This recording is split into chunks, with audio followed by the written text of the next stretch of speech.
This video breaks down the illness-wellness continuum, analyzing the biological distance between disease and optimal performance. The continuum maps the full spectrum of human physical condition, from severe pathology on one end to peak vitality on the other. A common misconception within this framework equates reaching a state of being merely not sick with being truly well. The conventional medical framework defines health almost entirely by the absence of disease. This definition acts as a structural barrier, capping human physical potential at a state of basic, symptom-free survival. Consider a modern study space at 2 in the morning, filled with individuals working late, relying heavily on external stimulants to maintain output. Under a standard medical examination, these individuals lack clinical symptoms. There is no fever, there is no infection, and no overt disease marker.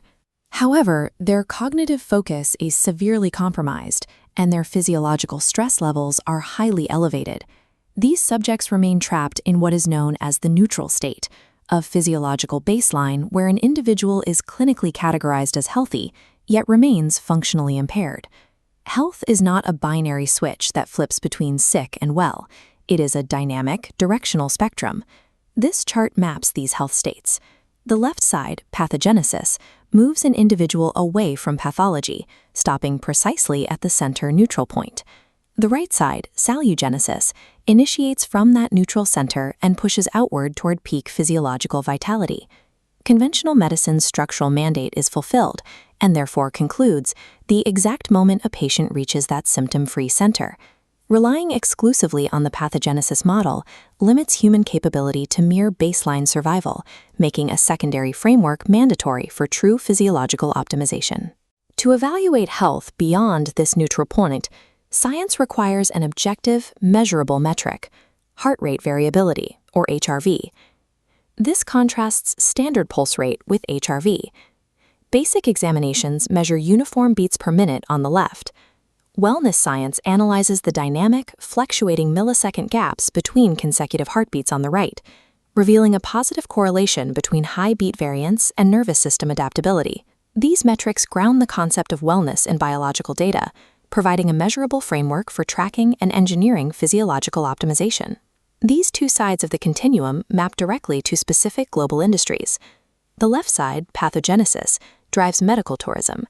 This industry relies on acute procedures and surgical interventions designed with a singular goal, repairing a deficit to return a patient to neutral. Conversely, the right side, salugenesis, forms the foundation of wellness tourism. This sector relies on proactive, targeted lifestyle protocols. These distinct industries cater to entirely different stages of the physiological journey.